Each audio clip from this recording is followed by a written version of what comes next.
Bom dia a todos e a todas, eu sou a professora Juliana e hoje a gente vai abrir a unidade 6, né, que é uma visão geral da célula. Mas para iniciar essa introdução sobre célula, a gente vai abrir a nossa aula hoje falando sobre a teoria celular, que é super importante para a gente, né? Então, bora lá, alunos, prestar atenção. Bom, gente, e a gente vai iniciar indagando o que é célula. Vocês já pararam para pensar o que é uma célula? Bom, a célula ela representa a menor porção de matéria viva. São unidades funcionais e estruturais dos organismos vivos. Pelo que vocês ouviram aí, vocês podem imaginar que a célula é muito importante para a gente. São as menores porção de matéria viva. Então, são muito pequenas. Professora, mas dá para ver a célula a olho nu? Dá para ver, por exemplo, a nossa pele. Nossa pele, ela é formada por a junção de diversas células.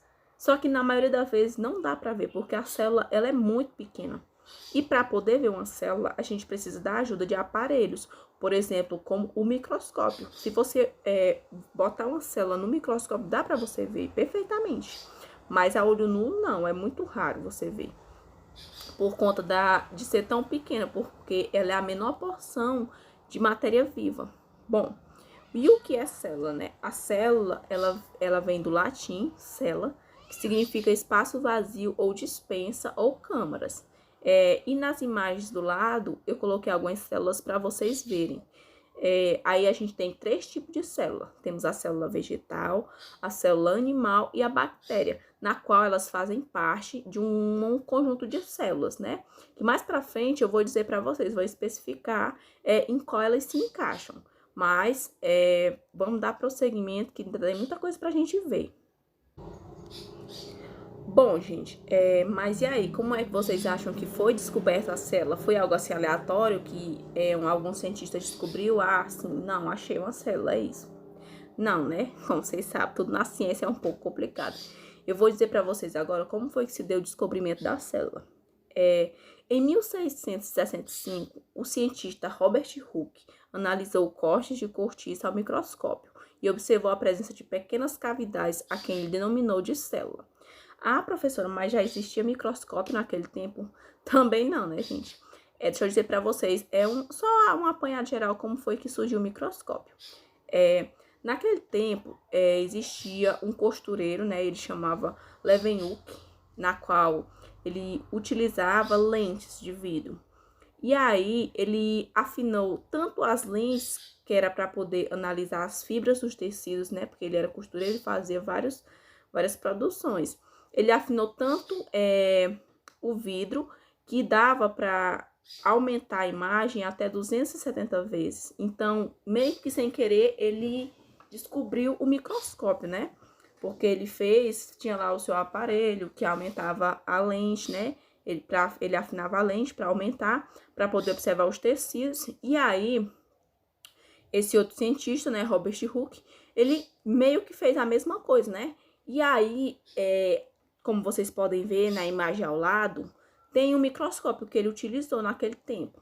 E aí ele colocou um pedaço de cortiça para observar. Para quem não sabe o que é cortiça, é aquelas rolhas. Não sei se vocês já viram que vem em vinho ou vem em alguma bebida, em alguma coisa assim, vocês podem já ter observado. E aí ele cortou um pedaço dessa cortiça e colocou no microscópio dele. Lógico, não era um microscópio avançado, como hoje em dia tem os eletrônicos, os ópticos, mas já aumentava a imagem pela lente, né? E aí ele observou essas pequenas cavidades que tinha na cortiça. E aí ele denominou de célula, que é o que vocês estão vendo aí no lado. Como a imagem aí mostra, foi o que ele observou. Só que ele só observou essa célula, né? Da cortiça, mas ele não viu outras organelas presentes na célula. Por que ele não viu? Ele não percebeu nesse estudo que as células apresentavam outros componentes, pois sua análise foi feita em um material biológico com células vegetais mortas. Ele conseguiu apenas observar as paredes celulares. A cortiça era um pedaço de célula vegetal morta. Então, ele não conseguiu observar outras organelas dentro, porque a célula é composta por diversas organelas. Só que, como era uma parede celular morta, ele não conseguiu observar. Ele só conseguiu observar igual está nessa imagem, né? vazio, era câmaras vazias, né? E aí nas imagens do lado a gente pode ver a foto de Hooke, né? O cientista com o penteado daquela época, o microscópio qual ele utilizou, e os pedaços de cortiças cortados, como vocês estão vendo, são vazios, não dá para observar outra coisa dentro. Só que aí já foi um avanço, né? Ele já descobriu a célula, ele já descobriu que existem outras coisas. E a partir do estudo dele, a partir desse descobrimento dele, outros diversos cientistas vieram a fazer o mesmo estudo e descobrir mais coisas a respeito da célula. A gente vai ver isso agora. Bom, gente, e dando continuidade, como eu falei, a partir da descoberta de Hooke, né, que ele observou a cortiça, diversos outros cientistas, eles, né, começaram aos seus estudos sobre a célula, né, a partir do que Hooke descobriu. E gravem esses nomes. Matthias Schleiden e Theodor Schwann foram um dos cientistas muito importantes para a teoria celular, né? E o que eles propuseram? Eles propuseram de forma independente, ou seja, cada um para o seu lado, que todos os seres vivos eram formados por células. Agora imagine aí falar isso naquele tempo, né? Fazer uma descoberta dessa, falar isso naquele tempo era algo muito importante para a ciência, né? E essa ideia, ela se tornou a base da teoria celular, o princípio da teoria celular. Ah, professora, mas e o que o Hooke descobriu? Não foi importante? Foi sim importante. Só que a partir desses estudos, desses cientistas que eu acabei de citar, foi que realmente veio surgir a teoria celular. Porque eles propuseram isso, eles descobriram isso, né? E tem outro cientista muito importante, que foi o Rudolf Virchow, que ele falou que uma célula poderia apenas surgir de outra célula pré-existente, ou seja, através da divisão celular, era que uma célula ela vinha se reproduzir para formar outra célula. Uma célula só existia a partir de outra célula. E esses três nomes, que é o Matthias Schleiden, o Theodor Schwann e o Rudolf Virchow, foram o que realmente vieram a fazer a base da teoria celular. Esses três cientistas são importantíssimos e são os principais nomes da teoria celular. Coloquei até uma frase importante aí do Virchow, que é omnicélula ex célula, que significa toda célula se origina de outra célula, né? E lá ao lado aí vocês podem ver uma foto do Virchow que eu coloquei para vocês observarem como era naquele tempo, né? E vamos dar continuidade, ainda tem muita coisa para a gente ver.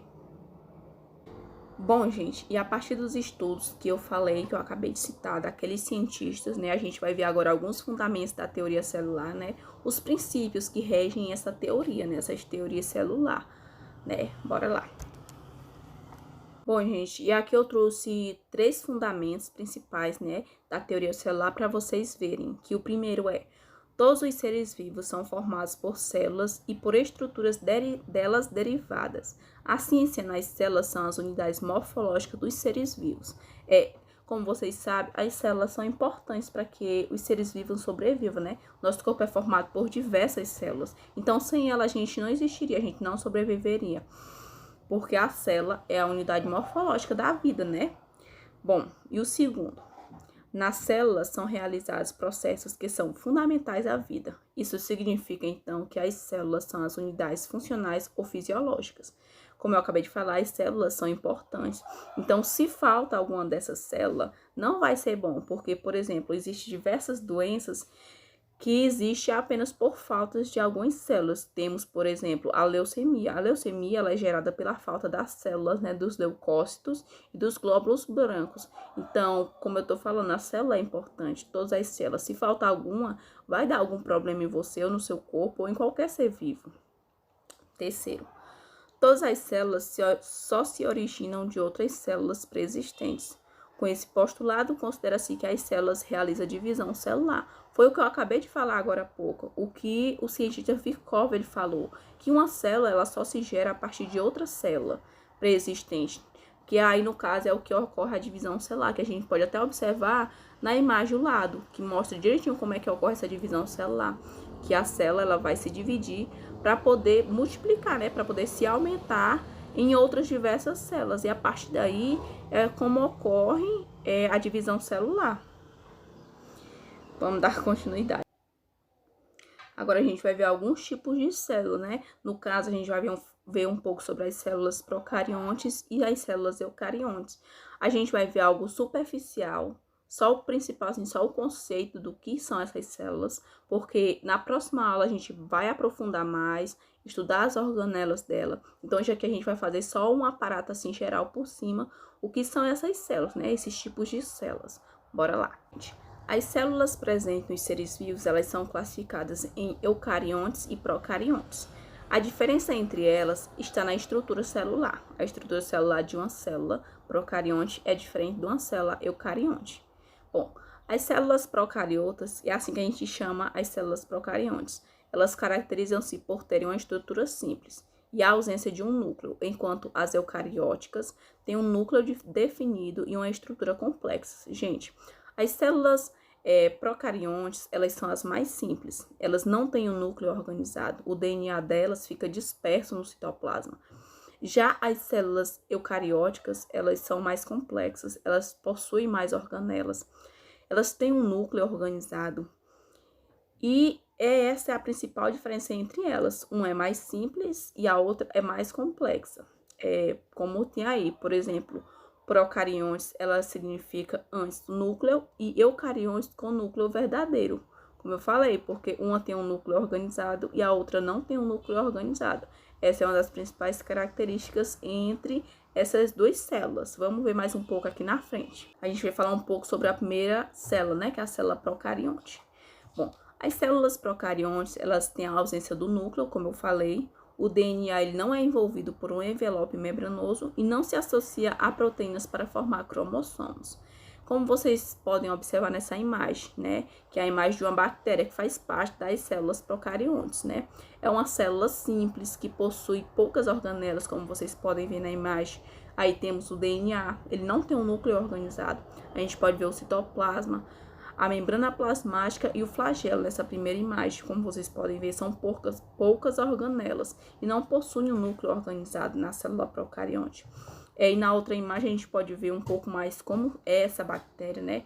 Como é ela por fora, externamente. A célula eucarionte, que a gente pode observar, né? O DNA ele é encontrado nos cromossomos associados a proteínas que estão em um núcleo delimitado por duas membranas, denominadas envelope nuclear.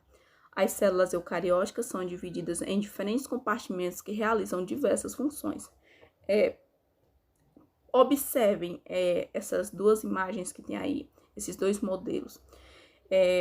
Tem um núcleo organizado. Vocês estão vendo essa bolinha aí? Em uma é a bolinha rosa com uma amarela e a outra é vermelha. Isso aí se chama núcleo. Núcleo e nucleolo. Onde fica guardado o DNA dessa célula. Observem essa e observem a outra aqui. A diferença dessa aqui é muito mais simples do que para essa. Essa daqui ela possui muito mais organelas nela, né? E essa primeira, ela se denomina célula animal e a segunda, célula vegetal. Ah, mas é da mesma coisa, professor? Não são todas as duas células eucariontes? Não. Possui diferença entre uma e outra. Por exemplo, na célula vegetal, ela possui uma organela chamada cloroplasto. Já na célula animal, a gente não possui essa organela. Então, tem algumas diferenças entre uma e outra, além de uma ser da animal e a outra da vegetal. Porém, todas as duas, elas possuem núcleo organizado, sim, diferentemente da célula procarionte. E as suas organelas, elas têm muitas parecidas, né? Só que são muito mais complexas do que a célula procarionte. Só que a gente não vai abordar isso agora, porque vai ficar para a próxima aula. Próxima aula a gente vai estudar organela por organela. Cada organela que compõe tanto as células procariontes como as células eucariontes, a gente vai abordar, ver qual é a sua função, para que serve, como uma auxilia a outra e vice-versa. E resumindo a nossa aula de hoje, né? Tudo que a gente abordou nessa aula. Primeiro, que a célula é a unidade estrutural e funcional dos seres vivos. A gente viu que as células são muito importantes para a gente, para o nosso funcionamento e para o não surgimento de algumas doenças, né? E apresenta partes fundamentais como a membrana plasmática, o citoplasma e o material genético. A teoria celular afirma que as células são as unidades morfológicas e funcionais do ser vivo e que elas se originam apenas de outra célula pré-existente, foi o que a gente viu. Vendo aqui, ó, a teoria celular é formada por ideias de Schleider, Chivan e Virchow. Esses três cientistas são a base da teoria celular e são muito importantes. Gravem esse nome, não se esqueçam. E é isso. Na próxima aula a gente vai abordar, como eu falei, a gente vai estudar as organelas. Cada organela, né, dessas células, tanto das procariontes como das eucariontes. E é isso. Muito obrigada e até a próxima aula.